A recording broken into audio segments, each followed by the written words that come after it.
Bonjour à tous, ici El Garni Mehdi et vous écoutez un nouvel épisode de Project Mode. Bienvenue dans le podcast des passionnés de management de projet. Aujourd'hui, on va parler de comment gérer les connaissances de votre PFE.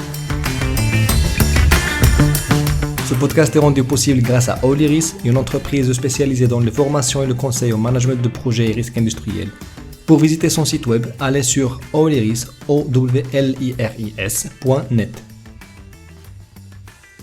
Dans le dernier épisode, on a vu comment gérer les changements de vos PFE. Dans celui-là, nous allons voir comment gérer les connaissances de vos projets.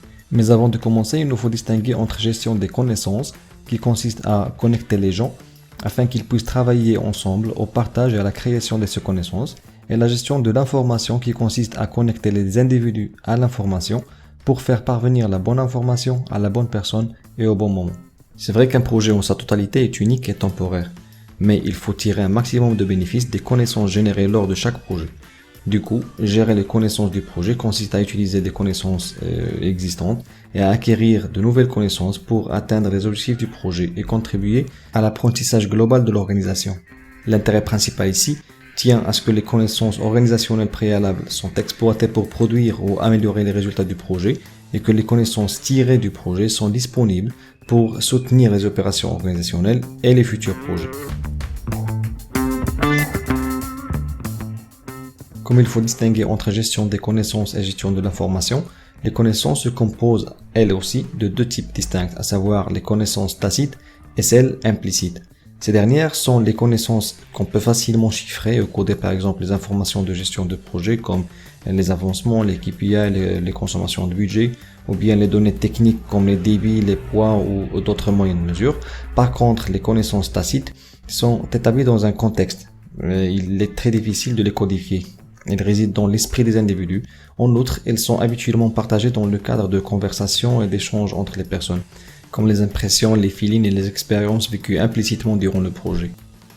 Il est à noter aussi que, d'un point de vue organisationnel, la gestion des connaissances consiste à s'assurer que les compétences, l'expérience et l'expertise de l'équipe projet et des autres parties prenantes sont utilisées avant, pendant et après le projet. Et afin de gérer les connaissances et connecter les gens pour qu'ils puissent travailler ensemble à la création de nouvelles connaissances, au partage des connaissances tacites et à l'intégration des connaissances des divers membres de l'équipe, il y a plusieurs outils et techniques qui comprennent entre autres le networking, notamment les forums en ligne ou les groupes de discussion sur WhatsApp ou toute autre plateforme, les réunions, y compris les réunions virtuelles où les participants peuvent interagir, et l'apprentissage par l'observation, les séminaires, les conférences et les workshops, y compris les séances de résolution de problèmes et les revues visant à identifier des retours d'expérience, la formation qui implique une interaction entre les apprenants, et les questions qui y sont posées sont par exemple: que savez-vous à propos de ça? Quel outil avez-vous utilisé? Quelle technique est la plus adaptée à ce problème? Doit-on être plutôt pessimiste par rapport à ce genre d'opération? Peut-on faire confiance à ce sous-traitant? Et bien d'autres. Quant à la gestion de l'information, l'outil le plus efficace à utiliser pour partager des connaissances explicites, simples, claires et codifiées, c'est le système d'information de l'organisation. Le rôle de ce dernier est bien évidemment d'assurer la saisie, la conservation, le traitement et la circulation des informations de façon à ce que chacun de l'organisation puisse disposer au bon moment des données dont il a besoin pour remplir sa tâche. Comme sortie, vous aurez un registre des retours d'expérience qui peut inclure pour chaque expérience vécue enregistrée sa catégorie et la description de la situation rencontrée, son impact, les recommandations et les actions proposées en rapport avec la situation, les difficultés, les points à traiter, les menaces et les opportunités réalisées ou d'autres contenus. Ici, le registre des retours d'expérience est créé en tant que donnée de sortie, mais il sera ensuite utilisé comme une donnée d'entrée dans de nombreux processus tout au long du projet. À la fin de votre projet, les informations sont transférées vers un actif organisationnel appelé archive des retours d'expérience pour que les prochains projets puissent en bénéficier. Ainsi, vos expériences et les connaissances générées tout au long du projet seront préservées pour être utilisées le temps voulu. Récapitulons. La gestion des connaissances de vos projets consiste à faire connecter les gens pour atteindre les objectifs du projet et contribuer à l'apprentissage global de l'organisation.